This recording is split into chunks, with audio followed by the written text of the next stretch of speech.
ವಿಜ್ಞಾನ. ಆಹಾರ. ಇದು ಎಲ್ಲಿಂದ ದೊರಕುತ್ತದೆ? ಪ್ರಶ್ನೋತ್ತರಗಳು. ಈ ಕೆಳಗಿನ ಪ್ರಶ್ನೆಗಳಿಗೆ ಉತ್ತರಿಸಿ. ಪ್ರಶ್ನೆ 1. ಎಲ್ಲ ಜೀವಿಗಳಿಗೂ ಒಂದೇ ತರಹದ ಆಹಾರವು ಅವಶ್ಯ ಎಂದು ನೀವು ತಿಳಿದಿರುವಿರಾ? ಉತ್ತರ. ಎಲ್ಲ ಜೀವಿಗಳಿಗೂ ಒಂದೇ ತರಹದ ಆಹಾರವು ಅವಶ್ಯ ಇರುವುದಿಲ್ಲ. ಏಕೆಂದರೆ ಬೇರೆ ಬೇರೆ ಪ್ರಾಣಿಗಳು ಬೇರೆ ಬೇರೆ ಆಹಾರವನ್ನು ಸೇವಿಸುತ್ತವೆ. ಕೆಲವು ಪ್ರಾಣಿಗಳು ಸಸ್ಯವನ್ನು ಮಾತ್ರ ತಿನ್ನುತ್ತವೆ, ಕೆಲವು ಪ್ರಾಣಿಗಳು ಇತರ ಪ್ರಾಣಿಗಳನ್ನು ತಿನ್ನುತ್ತವೆ ಮತ್ತು ಕೆಲವು ಪ್ರಾಣಿಗಳು ಮಿಶ್ರಾಹಾರಿಗಳು ಇರುತ್ತವೆ. ಪ್ರಶ್ನೆ 2. ನಾವು ತಿನ್ನುವ 5 ಸಸ್ಯಗಳು ಮತ್ತು ಅವುಗಳ ಭಾಗಗಳನ್ನು ಹೆಸರಿಸಿ. ಉತ್ತರ. ಸಸ್ಯ, ತಿನ್ನಬಹುದಾದ ಸಸ್ಯದ ಭಾಗ. ಕ್ಯಾರೆಟ್, ಬೇರು. ಬಟಾಣಿ, ಬೀಜ. ಸೇಬು, ಹಣ್ಣು. ಹೂಕೋಸು, ಹೂವು. ಎಲೆಕೋಸು, ಎಲೆ. ಪ್ರಶ್ನೆ 3. ಕಾಲಂ ಎ ಯಲ್ಲಿ ಕೊಟ್ಟಿರುವ ಅಂಶಗಳನ್ನು ಕಾಲಂ ಬಿ ಯಲ್ಲಿರುವ ಅಂಶಗಳೊಂದಿಗೆ ಹೊಂದಿಸಿ ಬರೆಯಲಾಗಿದೆ. ಹಾಲು, ಮೊಸರು, ಪನ್ನೀರು, ತುಪ್ಪ. ಎಲ್ಲ ಪ್ರಾಣಿ ಉತ್ಪನ್ನಗಳು. ಪಾಲಕ, ಹೂಕೋಸು, ಕ್ಯಾರೆಟು. ತರಕಾರಿಗಳು. ಸಿಂಹಗಳು, ಹುಲಿಗಳು ಇತರೆ ಪ್ರಾಣಿಗಳನ್ನು ತಿನ್ನುತ್ತವೆ. ಸಸ್ಯಾಹಾರಿಗಳು. ಸಸ್ಯಗಳು ಮತ್ತು ಸಸ್ಯದ ಉತ್ಪನ್ನಗಳನ್ನು ತಿನ್ನುತ್ತವೆ. ಪ್ರಶ್ನೆ 4. ಕೊಟ್ಟಿರುವ ಪದಗಳಿಂದ ಬಿಟ್ಟ ಸ್ಥಳಗಳನ್ನು ತುಂಬಿ. ಪದಗಳು ಸಸ್ಯಾಹಾರಿ, ಸಸ್ಯ, ಹಾಲು, ಕಬ್ಬು, ಮಾಂಸಾಹಾರಿ. 1. ಹುಲಿ ಯಾಸ್ ಏಕೆಂದರೆ ಅದು ಮಾಂಸವನ್ನು ಮಾತ್ರ ತಿನ್ನುತ್ತದೆ. ಉತ್ತರ. ಮಾಂಸಾಹಾರಿ. 2. ಜಿಂಕೆ ಸಸ್ಯ ಉತ್ಪನ್ನಗಳನ್ನು ಮಾತ್ರ ತಿನ್ನುತ್ತದೆ, ಆದ್ದರಿಂದ ಇದು ಡ್ಯಾಸ್. ಉತ್ತರ. ಸಸ್ಯಾಹಾರಿ. 3. ಗಿಳಿ ಡ್ಯಾಸ್ ಉತ್ಪನ್ನಗಳನ್ನು ಮಾತ್ರ ತಿನ್ನುತ್ತದೆ. ಉತ್ತರ. ಸಸ್ಯ. 4.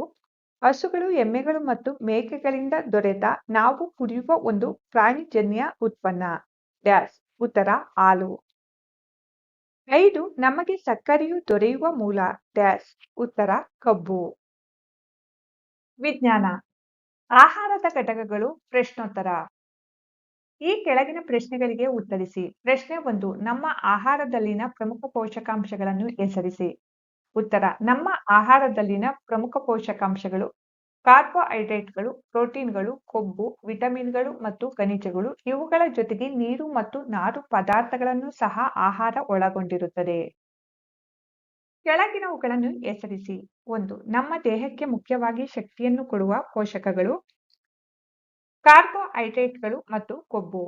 2. ನಮ್ಮ ದೇಹದ ಬೆಳವಣಿಗೆ ಮತ್ತು ನಿರ್ವಹಣೆಗೆ ಅವಶ್ಯಕವಿರುವ ಪೋಷಕಗಳು ಪ್ರೋಟೀನ್ಗಳು ಮತ್ತು ಖನಿಜಗಳು.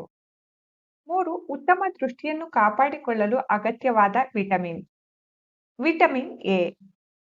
4. ನಮ್ಮ ಮೂಳೆಗಳನ್ನು ಆರೋಗ್ಯವಾಗಿಡಲು ಅಗತ್ಯವಿರುವ ಖನಿಜ ಕ್ಯಾಲ್ಸಿಯಂ. 3. ಕೆಳಗಿನ ಆಹಾರ ಘಟಕಗಳು ಸಮೃದ್ಧಿಯಾಗಿರುವ 2 ಆಹಾರ ಪದಾರ್ಥಗಳನ್ನು ಹೆಸರಿಸಿ. ಕೊಬ್ಬು, ಎಣ್ಣೆ, ಮಾಂಸ. ಪಿಷ್ಟ, ಅಕ್ಕಿ, ಜೋಳ. ಆಹಾರದ ನಾರು ಪದಾರ್ಥ ಬೇಳೆಕಾಳುಗಳು, ಆಲೂಗಡ್ಡೆ. ಪ್ರೋಟೀನ್, ಹೆಸರುಕಾಳು, ಮೊಟ್ಟೆ. 4. ಸರಿಯಾದ ಹೇಳಿಕೆಗೆ ಸರಿ ಗುರುತು ಮಾಡಿ. 1. ಅನ್ನವನ್ನು ಮಾತ್ರ ಸೇವಿಸುವುದರ ಮೂಲಕ ನಾವು ನಮ್ಮ ದೇಹದ ಪೋಷಕಗಳ ಅಗತ್ಯತೆಯನ್ನು ಪೂರೈಸಬಹುದು. ಈ ಹೇಳಿಕೆ ತಪ್ಪಾಗಿದೆ. 2. ಸಂತುಲಿತ ಆಹಾರವನ್ನು ಸೇವಿಸುವ ಮೂಲಕ ಕೊರತೆ ರೋಗಗಳನ್ನು ತಡೆಗಟ್ಟಬಹುದು. ಈ ಹೇಳಿಕೆ ಸರಿಯಾಗಿದೆ. 3. ಸಂತುಲಿತ ಆಹಾರವು ವಿವಿಧ ಆಹಾರ ಪದಾರ್ಥಗಳನ್ನು ಒಳಗೊಂಡಿರಬೇಕು. ಈ ಹೇಳಿಕೆ ಸರಿಯಾಗಿದೆ.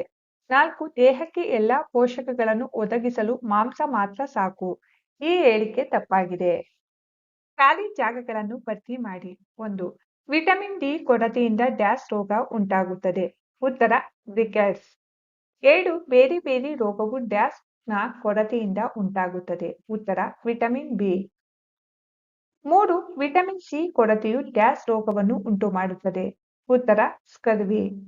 4. ನಮ್ಮ ಆಹಾರದಲ್ಲಿ ಡ್ಯಾಸ್ನ ಕೊರತೆಯಿಂದ ಇರುಳು ಕುರುಡುತನ ಉಂಟಾಗುತ್ತದೆ. ಉತ್ತರ. Vitamin A. 6ನೇ ತರಗತಿ ವಿಜ್ಞಾನ. ಎಳೆಯಿಂದ ಬಟ್ಟೆ ಪ್ರಶ್ನೋತ್ತರಗಳು. ಪ್ರಶ್ನೆ 1. ಕೆಳಗಿನ ನಾರುಗಳನ್ನು ನೈಸರ್ಗಿಕ ಅಥವಾ ಸಂಶ್ಲೇಷಿತ ಎಂಬುದಾಗಿ ವರ್ಗೀಕರಿಸಿ. ನಾರುಗಳು ನೈಲಾನ್, ಉಣ್ಣೆ, ಹತ್ತಿ, ರೇಷ್ಮೆ, ಪಾಲಿಸ್ಟರ್, ಸೆಣಬು. ಇವುಗಳಲ್ಲಿ ನೈಸರ್ಗಿಕ ನಾರುಗಳು ಉಣ್ಣೆ, ಹತ್ತಿ, ರೇಷ್ಮೆ, ಸೆಣಬು. ಸಂಶ್ಲೇಷಿತ ನಾರುಗಳು ನೈಲಾನ್ ಮತ್ತು ಪಾಲಿಸ್ಟರ್. ಪ್ರಶ್ನೆ 2. ಕೆಳಗಿನ ಹೇಳಿಕೆಗಳು ಸರಿ ಅಥವಾ ತಪ್ಪು ಎಂಬುದಾಗಿ ತಿಳಿಸಿ. 1. ನೂಲನ್ನು ನಾರಿನಿಂದ ತಯಾರಿಸಲಾಗುತ್ತದೆ. ಈ ಹೇಳಿಕೆ ಸರಿಯಾಗಿದೆ. 2 ನೂಲುವುದು ನಾರುಗಳನ್ನು ಮಾಡುವ ಕ್ರಿಯೆ. ಈ ಹೇಳಿಕೆ ತಪ್ಪಾಗಿದೆ. 3 ಸೆಣಬು ತೆಂಗಿನಕಾಯಿಯ ಹೊರಕವಚ. ಈ ಹೇಳಿಕೆ ತಪ್ಪಾಗಿದೆ. 4 ಹತ್ತಿಯಿಂದ ಬೀಜ ಬೇರ್ಪಡಿಸುವ ಕ್ರಿಯೆಯನ್ನು ಈಜುವುದು ಎನ್ನುವರು. ಈ ಹೇಳಿಕೆ ಸರಿಯಾಗಿದೆ. 5 ನೂಲನ್ನು ನೇಯುವುದರಿಂದ ಬಟ್ಟೆ ತಯಾರಾಗುತ್ತದೆ. ಈ ಹೇಳಿಕೆ ಸರಿಯಾಗಿದೆ. 7 ಗಿಡದ ಕಾಂಡದಿಂದ ರೇಷ್ಮೆ ನಾರನ್ನು ಪಡೆಯಲಾಗುತ್ತದೆ. ಈ ಹೇಳಿಕೆ ತಪ್ಪಾಗಿದೆ. 8 ಪಾಲಿಸ್ಟರ್ ಒಂದು ನೈಸರ್ಗಿಕ ನಾರು. ಈ ಹೇಳಿಕೆ ತಪ್ಪಾಗಿದೆ. 3 ಬಿಟ್ಟ ಸ್ಥಳಗಳನ್ನು ತುಂಬಿ.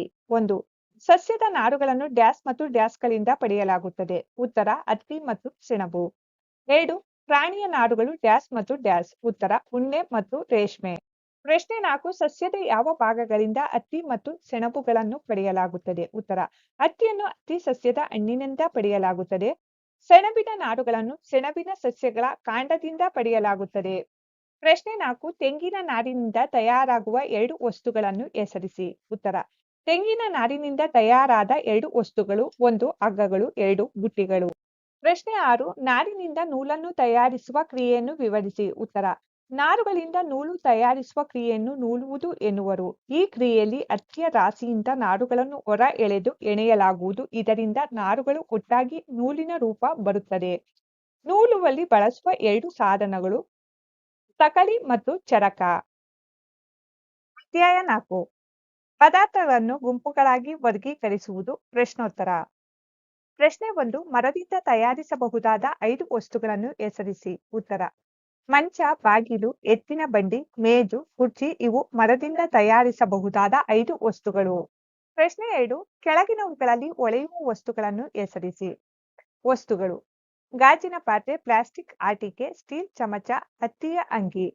ಇವುಗಳಲ್ಲಿ ಹೊಳೆಯುವ ವಸ್ತುಗಳೆಂದರೆ ಪ್ಲಾಸ್ಟಿಕ್ ಆಟಿಕೆ ಮತ್ತು ಸ್ಟೀಲ್ ಚಮಚ. ಪ್ರಶ್ನೆ 3 ಕೆಳಗೆ ಕೊಟ್ಟಿರುವ ವಸ್ತುಗಳನ್ನು ಅವು ಯಾವ ಪದಾರ್ಥಗಳಿಂದ ಮಾಡಲ್ಪಟ್ಟಿವೆ ಎಂಬುದರೊಂದಿಗೆ ಹೊಂದಿಸಿ ಬರೆಯಿರಿ.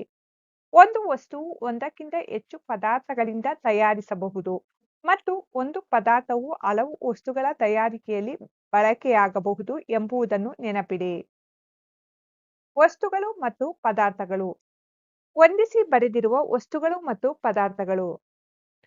ಪುಸ್ತಕ ಕಾಗದ, ಪಾತ್ರೆ ಅಥವಾ ಲೋಟ ಗಾಜು ಪ್ಲಾಸ್ಟಿಕ್, ಕುರ್ಚಿ ಮರ ಪ್ಲಾಸ್ಟಿಕ್, ಆಟಿಕೆ ಮರ ಕಾಗದ ಪ್ಲಾಸ್ಟಿಕ್, ಶೂಗಳು ಚರ್ಮ. ಪ್ರಶ್ನೆ 4 ಕೆಳಗಿನ ಹೇಳಿಕೆಗಳು ಸರಿ ಅಥವಾ ತಪ್ಪು ಎಂದು ಗುರುತಿಸಿ. 1 ಕಲ್ಲು ಪಾರದರ್ಶಕ ಆದರೆ ಗಾಜು ಅಪಾರದರ್ಶಕ. ಈ ಹೇಳಿಕೆ ತಪ್ಪಾಗಿದೆ. 2 ನೋಟ್ ಪುಸ್ತಕಕ್ಕೆ ಹೊಳಪಿದೆ ಆದರೆ ಅಳಿಸುವ ರಬ್ಬರ್ಗೆ ಹೊಳಪಿಲ್ಲ. ಈ ಹೇಳಿಕೆ ತಪ್ಪಾಗಿದೆ. 3 ಸೀಮೆ ಸುಣ್ಣವು ನೀರಿನಲ್ಲಿ ಕರಗುತ್ತದೆ. ಈ ಹೇಳಿಕೆ ಸರಿಯಾಗಿದೆ. 4 ಒಂದು ಮರದ ತುಂಡು ನೀರಿನ ಮೇಲೆ ತೇಲುತ್ತದೆ. ಈ ಹೇಳಿಕೆ ಸರಿಯಾಗಿದೆ. 5 ಸಕ್ಕರೆಯು ನೀರಿನಲ್ಲಿ ಕರಗುವುದಿಲ್ಲ. ಈ ಹೇಳಿಕೆ ತಪ್ಪಾಗಿದೆ. 6 ಎಣ್ಣೆಯು ನೀರಿನಲ್ಲಿ ಬೆರೆಯುತ್ತದೆ. ಈ ಹೇಳಿಕೆ ತಪ್ಪಾಗಿದೆ. 7 ಮರಳು ನೀರಿನ ತಳದಲ್ಲಿ ಸಂಗ್ರಹವಾಗುತ್ತದೆ. ಈ ಹೇಳಿಕೆ ಸರಿಯಾಗಿದೆ. 8 ವಿನೆಗರ್ ನೀರಿನಲ್ಲಿ ಕರಗುತ್ತದೆ. ಈ ಹೇಳಿಕೆ ಸರಿಯಾಗಿದೆ. ಪ್ರಶ್ನೆ 5 ಕೆಲವು ವಸ್ತುಗಳ ಹಾಗೂ ಪದಾರ್ಥಗಳ ಹೆಸರುಗಳನ್ನು ಈ ಕೆಳಗೆ ನೀಡಲಾಗಿದೆ. ಅವುಗಳೆಂದರೆ ನೀರು, ಬ್ಯಾಸ್ಕೆಟ್ ಬಾಲ್, ಕಿತ್ತಳೆ, ಸಕ್ಕರೆ, ಗ್ಲೋಬ್, ಸೇಬು ಮತ್ತು ಮಣ್ಣಿನ ಮಡಕೆ. ಇವುಗಳನ್ನು ಈ ಕೆಳಗಿನಂತೆ ಗುಂಪು ಮಾಡಿ. 1 ಗೋಳಾಕಾರ ಮತ್ತು ಉಳಿದ ಆಕಾರ. 2 ತಿನ್ನಬಹುದಾದ ಮತ್ತು ತಿನ್ನಲಾರದವು. ಗೋಳಾಕಾರದ ಪದಾರ್ಥಗಳು ಬ್ಯಾಸ್ಕೆಟ್ ಬಾಲ್, ಕಿತ್ತಳೆ, ಗ್ಲೋಬ್, ಸೇಬು, ಮಣ್ಣಿನ ಮಡಕೆ. ಇತರೆ ಆಕಾರಗಳು ನೀರು, ಸಕ್ಕರೆ. ತಿನ್ನಬಹುದಾದ ವಸ್ತುಗಳು ನೀರು, ಕಿತ್ತಳೆ, ಸಕ್ಕರೆ, ಸೇಬು. ತಿನ್ನಲಾರದವು ಬ್ಯಾಸ್ಕೆಟ್ ಬಾಲ್, ಗ್ಲೋಬ್, ಮಣ್ಣಿನ ಮಡಕೆ. ಪ್ರಶ್ನೆ 6 ನೀರಿನಲ್ಲಿ ತೇಲುವ ಎಲ್ಲ ವಸ್ತುಗಳನ್ನು ಪಟ್ಟಿ ಮಾಡಿ. ಎಣ್ಣೆ ಅಥವಾ ಸೀಮೆ ಎಣ್ಣೆಯ ಮೇಲೆ ಇವು ತೇಲುವಿವೆ ಎಂದು ಪರೀಕ್ಷಿಸಿ ನೋಡಿ. ಉತ್ತರ ನೀರಿನ ಮೇಲೆ ತೇಲುವ ಕೆಲವು ವಸ್ತುಗಳನ್ನು ಕೆಳಗೆ ಪಟ್ಟಿ ಮಾಡಲಾಗಿದೆ. ಅವುಗಳೆಂದರೆ ಪ್ಲಾಸ್ಟಿಕ್ ಬಾಟಲ್, ಕಾಗದದ ತುಂಡು, ಸ್ಪಾಂಜಿನ ತುಂಡು, thermocol piece, plastic ball, cock.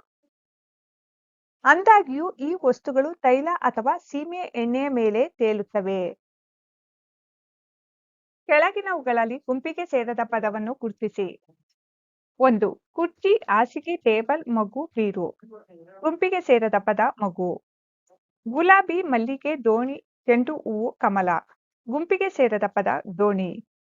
Aluminium, ಕಬ್ಬಿಣ, ತಾಮ್ರ, ಬೆಳ್ಳಿ. ಮರಳು ಗುಂಪಿಗೆ ಸೇರದ ಪದ ಮರಳು. 4 ಸಕ್ಕರೆ, ಉಪ್ಪು, ಮರಳು, ತಾಮ್ರದ ಸಲ್ಫೇಟ್.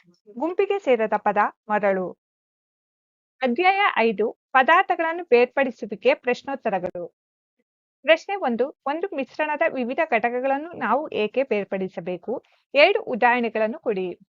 ಉತ್ತರ: ನಾವು ಒಂದು ಪದಾರ್ಥವನ್ನು ಬಳಸುವ ಮೊದಲು ಅದರಲ್ಲಿ ಮಿಶ್ರಗೊಂಡಿರಬಹುದಾದ 2 ಪ್ರತ್ಯೇಕ ಉಪಯುಕ್ತ ಘಟಕಗಳನ್ನು ಬೇರ್ಪಡಿಸಲು ಮತ್ತು ಹಾನಿಕಾರಕ ಮತ್ತು ಉಪಯುಕ್ತವಲ್ಲದ ಪದಾರ್ಥಗಳನ್ನು ಬೇರ್ಪಡಿಸಬೇಕು. ಉದಾಹರಣೆ 1 ಬೆಣ್ಣೆ ಮಜ್ಜಿಗೆ ತೆಗೆಯಲು ಮೊಸರನ್ನು ಕದಡುವುದು. 2 ಅಂಗಡಿಗಳಿಂದ ಖರೀದಿಸಿದ ಧಾನ್ಯವು ಕಲ್ಲಿನ ತುಂಡುಗಳು, ಒಟ್ಟು, ಹುರಿದ ಧಾನ್ಯಗಳು ಮುಂತಾದ ಹಲವಾರು ಕಲ್ಮಶಗಳನ್ನು ಒಳಗೊಂಡಿರಬಹುದು.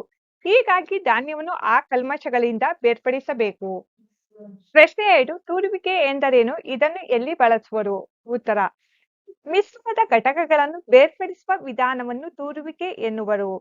ಬೀಸುವ ಗಾಳಿಯ ಸಹಾಯದಿಂದ ಒಂದು ಮಿಶ್ರಣದಲ್ಲಿರುವ ಭಾರವಾದ ಮತ್ತು ಹಗುರವಾದ ಘಟಕಗಳನ್ನು ಬೇರ್ಪಡಿಸಲು ಸಾಮಾನ್ಯವಾಗಿ ರೈತರು ತೂರುವಿಕೆಯನ್ನು ಬಳಸುವರು. ಪ್ರಶ್ನೆ 3 ಬೇಯಿಸುವ ಮುನ್ನ ಬೇಳೆಯಲ್ಲಿರುವ ಒಟ್ಟು ಅಥವಾ ಧೂಳಿನ ಕಣಗಳನ್ನು ಹೇಗೆ ಬೇರ್ಪಡಿಸುವಿರಿ? ಉತ್ತರ: ಬೇಯಿಸುವ ಮುನ್ನ ಬೇಳೆಯಲ್ಲಿರುವ ಒಟ್ಟು ಅಥವಾ ಧೂಳಿನ ಕಣಗಳನ್ನು ನೀರಿನಲ್ಲಿ ತೊಳೆಯುವ ಮೂಲಕ ಬೇರ್ಪಡಿಸುತ್ತೇವೆ. ಪ್ರಶ್ನೆ 4 ಜರಡಿ ಹಿಡಿಯುವಿಕೆ ಎಂದರೇನು? ಇದನ್ನು ಎಲ್ಲಿ ಬಳಸುವರು? ಉತ್ತರ: ಮಿಶ್ರಣದಲ್ಲಿರುವ ಕಣಗಳು ಬೇರೆ ಬೇರೆ ಗಾತ್ರದಲ್ಲಿದ್ದಾಗ ಅವುಗಳನ್ನು ಬೇರ್ಪಡಿಸುವ ವಿಧಾನವನ್ನು ಜರಡಿ ಹಿಡಿಯುವಿಕೆ ಎನ್ನುವರು.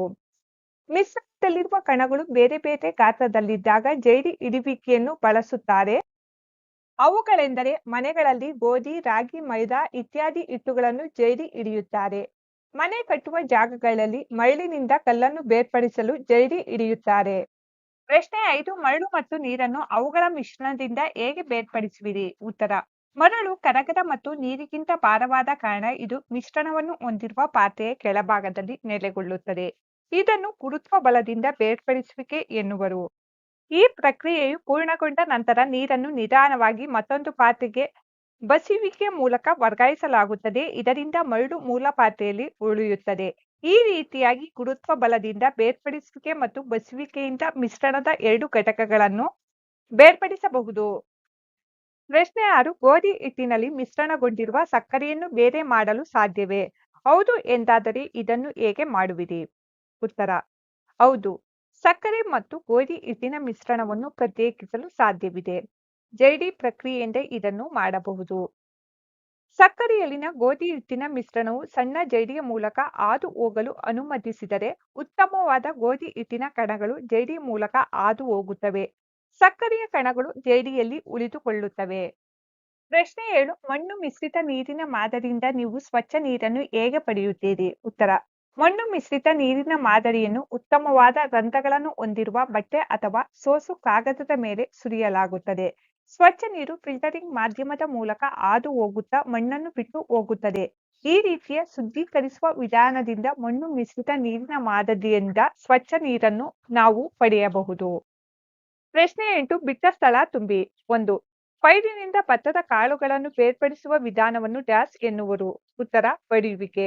2 ಕುದಿಸಿ ಆರಿಸಿದ ಹಾಲನ್ನು ಬಟ್ಟೆಯ ತುಂಡಿಗೆ ಸುರಿದರೆ ಅದರ ಮೇಲೆ ಕೆನೆ ಉಳಿದುಕೊಳ್ಳುತ್ತದೆ. ಹಾಲಿನಿಂದ ಕೆನೆಯನ್ನು ಪ್ರತ್ಯೇಕಿಸುವ ಈ ಕ್ರಿಯೆ ಡ್ಯಾಶ್ಗೆ ಉದಾಹರಣೆಯಾಗಿದೆ. ಉತ್ತರ: ಸೋಸುವಿಕೆಗೆ. 4 ಸಮುದ್ರ ನೀರಿನಿಂದ ಉಪ್ಪನ್ನು ಡ್ಯಾಶ್ ಕ್ರಿಯೆಯಿಂದ ಪಡೆಯುವರು. ಉತ್ತರ: ಆವಿಕರಣ. 4 ಒಂದು ಬಕೆಟ್ನಲ್ಲಿ ಮಣ್ಣು ಮಿಶ್ರಿತ ನೀರನ್ನು ಇಡೀ ರಾತ್ರಿ ಇಟ್ಟಾಗ ಅಶುದ್ಧ ಕಾರಕಗಳು ತಳದಲ್ಲಿ ಕೆಳಗಡೆ ಸಂಗ್ರಹಗೊಂಡವು. ಆ ನಂತರ ಸ್ವಚ್ಛ ನೀರನ್ನು ಮೇಲಿಂದ ಬಸಿಯಲಾಯಿತು. ಈ ಉದಾಹರಣೆಯಲ್ಲಿ ಬಳಸಿದ ಬೇರ್ಪಡಿಸುವ ಕ್ರಿಯೆಯನ್ನು ಡ್ಯಾಶ್ ಎನ್ನುವರು. ಉತ್ತರ: ಗುರುತ್ವ ಬಲದಿಂದ ಬೇರ್ಪಡಿಸುವಿಕೆ ಮತ್ತು ಬಸಿಯುವಿಕೆ. 9 ಕೆಳಗಿನ ಹೇಳಿಕೆಗಳು ಸರಿ ಅಥವಾ ತಪ್ಪು ಎಂದು ತಿಳಿಸಿ. 1 ಹಾಲು ಮತ್ತು ನೀರಿನ ಮಿಶ್ರಣವನ್ನು ಸೋಸುವಿಕೆಯಿಂದ ಬೇರ್ಪಡಿಸಬಹುದು. ಈ ಹೇಳಿಕೆ ತಪ್ಪಾಗಿದೆ. 2 ಉಪ್ಪು ಮತ್ತು ಸಕ್ಕರೆಯ ಪುಡಿ ಮಾಡಿದ ಮಿಶ್ರಣವನ್ನು ತೂರುವಿಕೆ ಕ್ರಿಯೆಯಿಂದ ಬೇರ್ಪಡಿಸಬಹುದು. ಈ ಹೇಳಿಕೆ ತಪ್ಪಾಗಿದೆ. 3 ಚಹಾದಿಂದ ಸಕ್ಕರೆಯನ್ನು ಬೇರ್ಪಡಿಸಲು ಸೋಸುವಿಕೆ ಬಳಸಬಹುದು. ಈ ಹೇಳಿಕೆ ತಪ್ಪಾಗಿದೆ. ಧಾನ್ಯ ಮತ್ತು ಒಟ್ಟನ್ನು ಬಸಿಯುವಿಕೆಯ ಕ್ರಿಯೆಯಿಂದ ಬೇರ್ಪಡಿಸಬಹುದು. ಈ ಹೇಳಿಕೆ ತಪ್ಪಾಗಿದೆ. ಪ್ರಶ್ನೆ 10 ನಿಂಬೆ ರಸ ಮತ್ತು ಸಕ್ಕರೆಯನ್ನು ನೀರಿಗೆ ಬೆರೆಸಿ ಸರಬತ್ತನ್ನು ತಯಾರಿಸುವರು. ನೀವು ಅದಕ್ಕೆ ಮಂಜುಗಡ್ಡೆಯನ್ನು ಹಾಕಲು ಬಯಸುತ್ತೀರಿ. ಸರಬತ್ತಿಗೆ ಮಂಜುಗಡ್ಡೆಯನ್ನು ಸೇರಿಸಬೇಕಾಗಿದ್ದು ಸಕ್ಕರೆ ಕರಗುವ ಮುನ್ನವೋ ಅಥವಾ ನಂತರವೋ. ಯಾವ ಸಂದರ್ಭದಲ್ಲಿ ಹೆಚ್ಚು ಸಕ್ಕರೆಯನ್ನು ಕರಗಿಸಲು ಸಾಧ್ಯವಾಗುವುದು? ಉತ್ತರ: ಸಕ್ಕರೆಯನ್ನು ಕರಗಿಸಿದ ನಂತರ ನಾವು ಸರಬತ್ತಿಗೆ ಮಂಜುಗಡ್ಡೆ ಸೇರಿಸಬೇಕು. ಮಂಜುಗಡ್ಡೆ ಸೇರಿಸುವ ಮೊದಲು ಹೆಚ್ಚು ಸಕ್ಕರೆ ಸೇರಿಸಿ ಕರಗಿಸಲು ಸಾಧ್ಯವಾಗುತ್ತದೆ. 6ನೇ ತರಗತಿ ವಿಜ್ಞಾನ. ನಮ್ಮ ಸುತ್ತಲಿನ ಬದಲಾವಣೆಗಳು. ಪ್ರಶ್ನೆ 1: ಜಲಾವೃತ ಪ್ರದೇಶದ ಮೂಲಕ ನಡೆಯುವಾಗ ಸಾಮಾನ್ಯವಾಗಿ ನಿಮ್ಮ ಉಡುಪನ್ನು ಮಡಚಿ ಚಿಕ್ಕದಾಗಿಸುವಿರಿ. ಈ ಬದಲಾವಣೆಯನ್ನು ಪರಾವರ್ತಗೊಳಿಸಬಹುದೇ? ಉತ್ತರ: ಹೌದು. ಉಡುಪಿನ ಉದ್ದವನ್ನು ಮತ್ತೆ ಬಿಚ್ಚುವ ಮೂಲಕ ಹೆಚ್ಚಿಸಬಹುದು. ಆದ್ದರಿಂದ ಈ ಬದಲಾವಣೆಯನ್ನು ಪರಾವರ್ತಗೊಳಿಸಬಹುದು. ಪ್ರಶ್ನೆ 2: ನಿಮಗೆ ಇಷ್ಟವಾದ ಆಟಿಕೆಯನ್ನು ನೀವು ಆಕಸ್ಮಿಕವಾಗಿ ಬೀಳಿಸಿ ಒಡೆದು ಹಾಕಿದ್ದೀರಿ. ಇದು ನೀವು ಬಯಸದ ಬದಲಾವಣೆ. ಈ ಬದಲಾವಣೆಯನ್ನು ಪರಾವರ್ತಗೊಳಿಸಬಹುದೇ? ಉತ್ತರ: ಇಲ್ಲ. ಅದರ ಬದಲಾವಣೆಯನ್ನು ಪರಾವರ್ತಗೊಳಿಸಲು ಸಾಧ್ಯವಿಲ್ಲ. ಪ್ರಶ್ನೆ 3: ಕೆಲವು ಬದಲಾವಣೆಯನ್ನು ಕೋಷ್ಟಕದಲ್ಲಿ ಪಟ್ಟಿ ಮಾಡಲಾಗಿದೆ. ಪ್ರತಿ ಬದಲಾವಣೆಯು ಪರಾವರ್ತವೋ ಅಲ್ಲವೋ ಎಂಬುದನ್ನು ಖಾಲಿ ಇರುವ ಕಾಲಂನಲ್ಲಿ ಬರೆಯಿರಿ. ಬದಲಾವಣೆ ಪರಾವರ್ತಗೊಳಿಸಬಹುದೇ? ಹೌದು ಅಥವಾ ಇಲ್ಲ ಎಂದು ಬರೆಯಿರಿ. ಮರದ ತುಂಡು ಕತ್ತರಿಸುವುದು. ಇಲ್ಲ. ಐಸ್ ಕಿಂಡಿ ಕರಗುವಿಕೆ. ಹೌದು. ನೀರಿನಲ್ಲಿ ಸಕ್ಕರೆಯನ್ನು ಕರಗಿಸುವುದು. ಹೌದು. ಆಹಾರವನ್ನು ಬೇಯಿಸುವುದು. ಇಲ್ಲ. ಮಾವಿನಕಾಯಿ ಹಣ್ಣಾಗುವುದು. ಇಲ್ಲ. ಹಾಲು ಮೊಸರಾಗುವುದು. ಇಲ್ಲ. ಪ್ರಶ್ನೆ 4: ಡ್ರಾಯಿಂಗ್ ಹಾಳೆಯ ಮೇಲೆ ನೀವು ಚಿತ್ರವನ್ನು ಬಿಡಿಸಿದಾಗ ಆ ಹಾಳೆಯು ಬದಲಾವಣೆಯಾಗುತ್ತದೆ. ನೀವು ಈ ಬದಲಾವಣೆಯನ್ನು ಪರಾವರ್ತಗೊಳಿಸಬಹುದೇ? ಉತ್ತರ: ನಾವು ಪೆನ್ಸಿಲ್ನೊಂದಿಗೆ ಡ್ರಾಯಿಂಗ್ ಹಾಳೆಯಲ್ಲಿ ಚಿತ್ರವನ್ನು ಚಿತ್ರಿಸಿದರೆ ರಬ್ಬರ್ ಮೂಲಕ ಡ್ರಾಯಿಂಗ್ ಅನ್ನು ಅಳಿಸುವ ಮೂಲಕ ಬದಲಾವಣೆಯ ಪರಾವರ್ತಗೊಳಿಸಬಹುದು. ಆದರೆ ಚಿತ್ರವನ್ನು ಬಣ್ಣಗಳಿಂದ ಚಿತ್ರಿಸಿದರೆ ಬದಲಾವಣೆಯನ್ನು ಪರಾವರ್ತಗೊಳಿಸಲು ಸಾಧ್ಯವಿಲ್ಲ. ಪ್ರಶ್ನೆ 5: ಪರಾವರ್ತಗೊಳಿಸಬಹುದಾದ ಮತ್ತು ಪರಾವರ್ತಗೊಳಿಸಲಾಗದ ಬದಲಾವಣೆಗಳ ನಡುವಣ ವ್ಯತ್ಯಾಸವನ್ನು ಉದಾಹರಣೆಗಳೊಂದಿಗೆ ವಿವರಿಸಿ. ಉತ್ತರ: ನಾವು ಬಲೂನ್ ಅನ್ನು ಉಬ್ಬಿಸಿದರೆ ಬಲೂನ್ನ ಗಾತ್ರ ಮತ್ತು ಆಕಾರವು ಬದಲಾವಣೆಗೆ ಒಳಗಾಗುತ್ತದೆ. ಬಲೂನ್ನಿಂದ ಗಾಳಿಯು ತಪ್ಪಿಸಿಕೊಳ್ಳಲು ಅವಕಾಶ ನೀಡುವ ಮೂಲಕ ಬಲೂನ್ ಅನ್ನು ಪರಾವರ್ತಗೊಳಿಸಬಹುದು. ಆದರೆ ಉಬ್ಬಿಕೊಂಡ ನಂತರ ಬಲೂನ್ ಸಿಡಿದರೆ ಬಲೂನ್ನ ಬದಲಾವಣೆಯನ್ನು ಪರಾವರ್ತಗೊಳಿಸಲಾಗದು. 7: ನಾವು ಕಾಗದದ ತುಂಡನ್ನು ಮಡಿಸಿದರೆ ಕಾಗದದ ಆಕಾರ ಮತ್ತು ಗಾತ್ರವು ಬದಲಾವಣೆಗೆ ಒಳಗಾಗುತ್ತದೆ. ಈ ಸಂದರ್ಭದಲ್ಲಿ ಬದಲಾವಣೆಯನ್ನು ಪರಾವರ್ತಗೊಳಿಸಬಹುದು. ನಾವು ಕಾಗದದ ತುಂಡನ್ನು ಕತ್ತರಿಸಿದರೆ ಕಾಗದದ ಆಕಾರ ಮತ್ತು ಗಾತ್ರದಲ್ಲಿನ ಬದಲಾವಣೆಯನ್ನು ಪರಾವರ್ತಗೊಳಿಸಲಾಗದು. ಪ್ರಶ್ನೆ 6: ಮುರಿದ ಮೂಳೆಯ ಮೇಲೆ ಪ್ಲಾಸ್ಟರ್ ಆಫ್ ಪ್ಯಾರಿಸ್ನ ದಪ್ಪ ಪದರವನ್ನು ಲೇಪಿಸಲಾಗಿದೆ. ಒಣಗಿದಾಗ ಅದು ಗಟ್ಟಿಯಾಗಿ ಮುರಿದ ಮೂಳೆ ಅಲುಗಾಡದಂತೆ ಮಾಡುತ್ತದೆ. ಪ್ಲಾಸ್ಟರ್ ಆಫ್ ಪ್ಯಾರಿಸ್ನಲ್ಲಾದ ಬದಲಾವಣೆಯನ್ನು ಪರಾವರ್ತಗೊಳಿಸಬಹುದೇ? ಉತ್ತರ: ಪ್ಲಾಸ್ಟರ್ ಆಫ್ ಪ್ಯಾರಿಸ್ನಲ್ಲಾದ ಬದಲಾವಣೆಯನ್ನು ಪರಾವರ್ತಗೊಳಿಸಲಾಗುವುದಿಲ್ಲ. ಪ್ರಶ್ನೆ 7: ತೆರೆದ ಸ್ಥಳದಲ್ಲಿರುವ ಒಂದು ಸಿಮೆಂಟಿನ ಚೀಲವು ರಾತ್ರಿ ಸುರಿದ ಮಳೆಯಿಂದ ಒದ್ದೆಯಾಗುತ್ತದೆ. ಮರುದಿನ ಸೂರ್ಯನು ಪ್ರಖರವಾಗಿ ಹೊಳೆಯುತ್ತಾನೆ. ಸಿಮೆಂಟಿನಲ್ಲಾದ ಬದಲಾವಣೆಗಳನ್ನು ಪರಾವರ್ತಗೊಳಿಸಬಹುದು ಎಂದು ನೀವು ಯೋಚಿಸುವಿರಾ? ಉತ್ತರ: ಈ ಸಂದರ್ಭದಲ್ಲಿ ಬದಲಾವಣೆಗಳನ್ನು ಪರಾವರ್ತಗೊಳಿಸಲು ಸಾಧ್ಯವಿಲ್ಲ. ಇದಕ್ಕೆ ಕಾರಣ ಸಿಮೆಂಟ್ ಒದ್ದೆಯಾದ ನಂತರ ಗಟ್ಟಿಯಾಗುತ್ತದೆ. ಸೂರ್ಯನ ಬಿಸಿಲಿನಲ್ಲಿ ಒಣಗಿಸಿದರೂ ಮತ್ತೆ ಬಳಕೆಗೆ ಯೋಗ್ಯ ಸಿಮೆಂಟ್ ಅನ್ನು ಮರಳಿ ಪಡೆಯಲಾಗುವುದಿಲ್ಲ. 6ನೇ ತರಗತಿ ವಿಜ್ಞಾನ. ಸಸ್ಯಗಳನ್ನು ತಿಳಿಯುವುದು. ಪ್ರಶ್ನೋತ್ತರಗಳು. ಈ ಕೆಳಗಿನ ಹೇಳಿಕೆಗಳನ್ನು ಸರಿಪಡಿಸಿ ನಿಮ್ಮ ನೋಟ್ ಪುಸ್ತಕದಲ್ಲಿ ಬರೆಯಿರಿ. ಹೇಳಿಕೆ: ಮಣ್ಣಿನಲ್ಲಿರುವ ನೀರು ಮತ್ತು ಖನಿಜಗಳನ್ನು ಕಾಂಡ ಹೀರಿಕೊಳ್ಳುತ್ತದೆ. ಈ ಹೇಳಿಕೆ ತಪ್ಪಾಗಿದೆ. ಸರಿಪಡಿಸಿರುವ ಹೇಳಿಕೆ ಈ ರೀತಿಯಾಗಿದೆ: ಮಣ್ಣಿನಲ್ಲಿರುವ ನೀರು ಮತ್ತು ಖನಿಜಗಳನ್ನು ಬೇರು ಹೀರಿಕೊಳ್ಳುತ್ತದೆ. ಹೇಳಿಕೆ: ಎಲೆಗಳು ಸಸ್ಯವನ್ನು ನೇರವಾಗಿ ನಿಲ್ಲುವಂತೆ ಹಿಡಿದಿಡುತ್ತವೆ. ಸರಿಯಾಗಿರುವ ಹೇಳಿಕೆ: ಕಾಂಡವು ಸಸ್ಯವನ್ನು ನೇರವಾಗಿ ಹಿಡಿದಿಡುತ್ತವೆ. ಹೇಳಿಕೆ: ಬೇರುಗಳು ಎಲೆಗಳಿಗೆ ನೀರನ್ನು ಸಾಗಿಸುತ್ತವೆ. ಸರಿಯಾಗಿರುವ ಹೇಳಿಕೆ: ಕಾಂಡವು ಎಲೆಗಳಿಗೆ ನೀರನ್ನು ಸಾಗಿಸುತ್ತವೆ. ಹೇಳಿಕೆ: ಒಂದು ಹೂವಿನಲ್ಲಿ ಪುಷ್ಪದಳ ಮತ್ತು ಕೇಸರಗಳ ಸಂಖ್ಯೆ ಯಾವಾಗಲೂ ಸಮ. ಸರಿಯಾಗಿರುವ ಹೇಳಿಕೆ ಈ ರೀತಿಯಾಗಿದೆ: ಒಂದು ಹೂವಿನಲ್ಲಿ ಪುಷ್ಪದಳ ಮತ್ತು ಕೇಸರಗಳ ಸಂಖ್ಯೆ ಬೇರೆ ಬೇರೆಯಾಗಿರುತ್ತದೆ. ಹೇಳಿಕೆ: ಒಂದು ಹೂವಿನಲ್ಲಿ ಪುಷ್ಪಪತ್ರಗಳು ಒಟ್ಟಿಗೆ ಸೇರಿದರೆ ಅದರ ಪುಷ್ಪದಳಗಳು ಸಹ ಒಟ್ಟಿಗೆ ಸೇರುತ್ತವೆ. ಸರಿಯಾಗಿರುವ ಹೇಳಿಕೆ: ಹೂವಿನ ಪುಷ್ಪಪತ್ರಗಳು ಒಟ್ಟಿಗೆ ಸೇರಿದರೆ ಅದರ ಪುಷ್ಪದಳಗಳು ಒಟ್ಟಿಗೆ ಸೇರಬಹುದು ಅಥವಾ ಸೇರದೇ ಇರಬಹುದು. ಹೇಳಿಕೆ: ಒಂದು ಹೂವಿನಲ್ಲಿ ಪುಷ್ಪದಳಗಳು ಒಟ್ಟಿಗೆ ಸೇರಿದರೆ ಆಗ ಶಲಾಕೆಯು ಪುಷ್ಪದಳಕ್ಕೆ ಸೇರಿಕೊಂಡಿರುತ್ತದೆ. ಸರಿಯಾದ ಹೇಳಿಕೆ: ಒಂದು ಹೂವಿನಲ್ಲಿ ಪುಷ್ಪದಳವು ಒಟ್ಟಿಗೆ ಸೇರಿದರೆ ಆಗ ಶಲಾಕೆಯು ಪುಷ್ಪದಳಕ್ಕೆ ಸೇರಿಕೊಳ್ಳಬಹುದು ಅಥವಾ ಸೇರದೆಯೂ ಇರಬಹುದು. 2 ಕೋಷ್ಟಕ 7.3ರಲ್ಲಿ ನೀವು ಅಧ್ಯಯನ ಮಾಡಿದಂತೆ ಒಂದು ಎಲೆ, ಒಂದು ತಾಯಿ ಬೇರು ಮತ್ತು ಒಂದು ಹೂವಿನ ಚಿತ್ರ ರಚಿಸಲಾಗಿದೆ. ಪ್ರಶ್ನೆ 3. ನಿಮ್ಮ ಮನೆ ಅಥವಾ ನಿಮ್ಮ ಅಕ್ಕಪಕ್ಕದಲ್ಲಿ ಎತ್ತರವಾಗಿರುವ ಆದರೆ ದುರ್ಬಲ ಕಾಂಡವಿರುವ ಒಂದು ಸಸ್ಯವನ್ನು ಕಾಣಬಲ್ಲಿರಾ? ಅದರ ಹೆಸರು ಬರೆಯಿರಿ. ಇದನ್ನು ಯಾವ ಗುಂಪಿಗೆ ವರ್ಗೀಕರಿಸುವಿರಿ? ಉತ್ತರ: ನಮ್ಮ ಮನೆಯಲ್ಲಿ ಎತ್ತರವಾಗಿರುವ ಆದರೆ ದುರ್ಬಲ ಕಾಂಡವಿರುವ ಒಂದು ಸಸ್ಯ ಹಣದ ಸಸ್ಯ ಅಥವಾ ಮನಿ ಪ್ಲಾಂಟ್. ಇದು ಬಳ್ಳಿಗಳ ವರ್ಗಕ್ಕೆ ಸೇರಿದೆ. ಪ್ರಶ್ನೆ 4. ಕಾಂಡದ ಕಾರ್ಯವೇನು? ಉತ್ತರ: ಕಾಂಡವು ನೀರು ಮತ್ತು ಖನಿಜಗಳನ್ನು ಬೇರುಗಳಿಂದ ಎಲೆಗಳು ಮತ್ತು ಸಸ್ಯದ ಇತರ ಭಾಗಗಳಿಗೆ ಸಾಗಿಸುವ ಕಾರ್ಯ ಮಾಡುತ್ತದೆ. ಇದು ಶಾಖೆಗಳು, ಎಲೆಗಳು, ಹೂಗಳು, ಹಣ್ಣುಗಳು ಮತ್ತು ಸಸ್ಯದ ಮೊಗ್ಗುಗಳಿಗೆ ಸಹ ಬೆಂಬಲ ನೀಡುತ್ತದೆ. ಪ್ರಶ್ನೆ 5. ಈ ಕೆಳಗಿನ ಯಾವ ಎಲೆಗಳಲ್ಲಿ ಜಾಲಿಕ ರೂಪ ಸ್ಥಿರ ವಿನ್ಯಾಸವಿದೆ? ಎಲೆಗಳು: ಗೋಧಿ, ತುಳಸಿ, ಮೆಕ್ಕೆಜೋಳ, ಹುಲ್ಲು, ಕೊತ್ತಂಬರಿ, ಚೀನಾ ಗುಲಾಬಿ. ಉತ್ತರ: ತುಳಸಿ, ಕೊತ್ತಂಬರಿ ಮತ್ತು ಚೀನಾ ಗುಲಾಬಿಯಲ್ಲಿ ಜಾಲಿಕ ಸ್ಥಿರ ವಿನ್ಯಾಸವಿದೆ. ಪ್ರಶ್ನೆ 6. ಒಂದು ಸಸ್ಯಕ್ಕೆ ತಂತು ಬೇರಿದ್ದರೆ ಅದರ ಎಲೆಗಳಲ್ಲಿ ಯಾವ ಬಗೆಯ ಸ್ಥಿರ ವಿನ್ಯಾಸವಿರುತ್ತದೆ? ಉತ್ತರ: ಒಂದು ಸಸ್ಯಕ್ಕೆ ತಂತು ಬೇರಿದ್ದರೆ ಅದರ ಎಲೆಗಳಲ್ಲಿ ಸಮಾನಾಂತರ ಬಗೆಯ ಸ್ಥಿರ ವಿನ್ಯಾಸವಿರುತ್ತದೆ.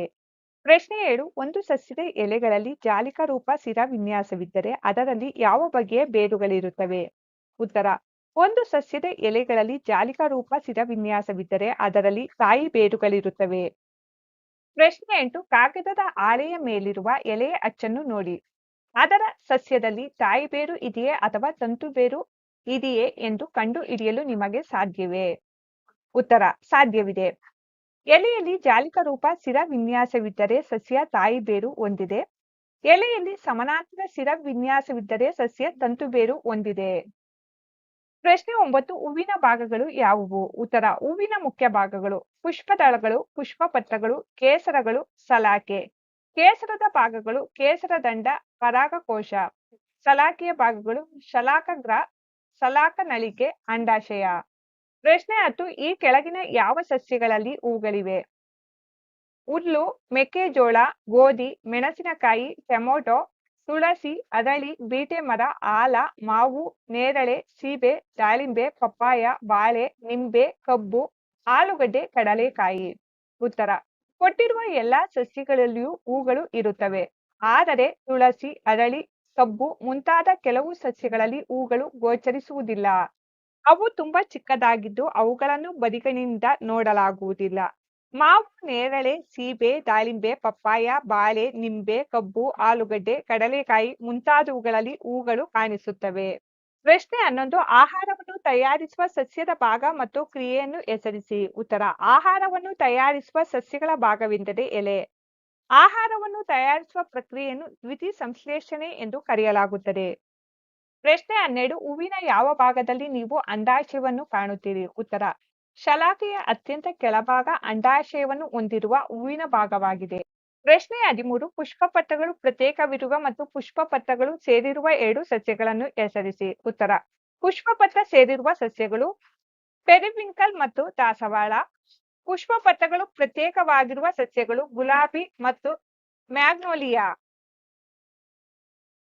ವಿಜ್ಞಾನ ಅಧ್ಯಾಯ 8. ದೇಹದ ಚಲನೆಗಳು. ಬಿಟ್ಟ ಸ್ಥಳಗಳನ್ನು ತುಂಬಿ. 1. ಮೂಳೆಗಳಲ್ಲಿರುವ ಕೀಲುಗಳು ದೇಹದ ಡ್ಯಾಶ್ಗೆ ಸಹಾಯ ಮಾಡುತ್ತವೆ. ಉತ್ತರ: ಚಲನೆಗೆ. 2. ಮೂಳೆ ಮತ್ತು ಮೃದ್ವಸ್ಥಿಗಳ ಸಂಯೋಜನೆಯು ದೇಹದ ಡ್ಯಾಶ್ ಅನ್ನು ಉಂಟುಮಾಡುತ್ತದೆ. ಉತ್ತರ: ಅಸ್ಥಿಪಂಜರ. 3. ಮೊಣಕೈನ ಬಳಿಯಿರುವ ಮೂಳೆಗಳು ಡ್ಯಾಶ್ ಕೀಲಿನಿಂದ ಸೇರಿವೆ. ಉತ್ತರ: ಬೀಜಗಾರಿ. 4. ಚಲನೆಯ ಸಮಯದಲ್ಲಿ ಸ್ನಾಯುನ ಡ್ಯಾಶ್ ಮೂಳೆಗಳನ್ನು ಎಳೆಯುತ್ತವೆ. ಉತ್ತರ: ಸಂಕೋಚನವು. ಈ ಕೆಳಗಿನ ವಾಕ್ಯಗಳಲ್ಲಿ ಸರಿ ಮತ್ತು ತಪ್ಪು ತಿಳಿಸಿ. 1. ಎಲ್ಲ ಪ್ರಾಣಿಗಳ ಚಲನೆ ಮತ್ತು ಸ್ಥಾನಾಂತರ ಒಂದೇ ರೀತಿ ಇರುತ್ತದೆ. ಈ ವಾಕ್ಯ ತಪ್ಪಾಗಿದೆ. 2. ಮೂಳೆಗಳಿಗಿಂತ ಮೃದ್ವಸ್ಥಿಗಳು ಗಟ್ಟಿ. ಈ ವಾಕ್ಯ ತಪ್ಪಾಗಿದೆ. 3. ಕೈಬೆರಳಿನ ಮೂಳೆಗಳಿಗೆ ಕೀಲುಗಳಿರುವುದಿಲ್ಲ. ಈ ವಾಕ್ಯ ತಪ್ಪಾಗಿದೆ. 4. ಮುಂದೋಳಿನಲ್ಲಿ 2 ಮೂಳೆಗಳಿವೆ. ಈ ವಾಕ್ಯ ಸರಿಯಾಗಿದೆ. 5. ಜೇಡಗಳಿಗೆ ಹೊರ ಕಂಕಳವಿರುತ್ತದೆ. ಈ ವಾಕ್ಯ ಸರಿಯಾಗಿರುತ್ತದೆ. 3. ಕಾಲಂ 1ರಲ್ಲಿರುವ ಅಂಶಗಳನ್ನು ಕಾಲಂ 2ರಲ್ಲಿರುವ ಅಂಶಗಳೊಂದಿಗೆ ಹೊಂದಿಸಿ. ಮಕ್ಕಳೇ, ಇಲ್ಲಿ ಹೊಂದಿಸಿ ಬರೆಯಲಾಗಿದೆ. ಮೇಲ್ದವಡೆ ಒಂದು ಚಲಿಸಲಾರದ ಕೀಲು. ಮೀನು ದೇಹದ ಮೇಲೆ ಈಜು ರೆಕ್ಕೆಗಳಿವೆ. ಪಕ್ಕೆಲುಬುಗಳು ಹೃದಯವನ್ನು ರಕ್ಷಿಸುತ್ತವೆ. ಬಸವನ ಹುಳು ನಿಧಾನಗತಿಯಲ್ಲಿ ಚಲನೆಯನ್ನು ಪ್ರದರ್ಶಿಸುತ್ತದೆ. ಜಿರಳೆ ಬಾಹ್ಯ ಕಂಕಲವಿದೆ. ಕೆಳಗಿನ ಪ್ರಶ್ನೆಗಳಿಗೆ ಉತ್ತರಿಸಿ. ಪ್ರಶ್ನೆ 1. ಗೋಲ ಮತ್ತು ಹುಳಿಕೀಲು ಎಂದರೇನು? ಉತ್ತರ: ಒಂದು ಮೂಳೆಯ ಗುಂಡಾದ ತುದಿಯು ಇತರ ಮೂಳೆಯ ಟೊಳ್ಳಾದ ಜಾಗಕ್ಕೆ ಹೊಂದಿಕೊಳ್ಳುತ್ತದೆ. ಇದನ್ನು ಗೋಳ ಮತ್ತು ಹುಳಿಕೀಲು ಎಂದು ಕರೆಯಲಾಗುತ್ತದೆ. ಪ್ರಶ್ನೆ 2. ತಲೆಬುರುಡೆಯಲ್ಲಿ ಚಲಿಸುವ ಮೂಳೆಗಳು ಯಾವುವು? ಉತ್ತರ: ತಲೆಬುರುಡೆಯಲ್ಲಿ ಕೆಳ ದವಡೆಯ ಮೂಳೆಗಳು ಮಾತ್ರ ಚಲಿಸಬಲ್ಲದು. 3. ನಮ್ಮ ಮೊಣಕೈ ಹಿಮ್ಮುಖವಾಗಿ ಚಲಿಸುವುದಿಲ್ಲ ಏಕೆ? ಉತ್ತರ: ನಮ್ಮ ಮೊಣಕೈ ಹಿಂದಕ್ಕೆ ಚಲಿಸಲು ಸಾಧ್ಯವಿಲ್ಲ, ಏಕೆಂದರೆ ಮೊಣಕೈ ಒಂದು ಬೀಜಗಾಡಿ ಕೀಲು ಹೊಂದಿದ್ದು ಅದು ಕೇವಲ ಒಂದು ದಿಕ್ಕಿನಲ್ಲಿ ಚಲಿಸುವಂತೆ ಮಾಡುತ್ತದೆ.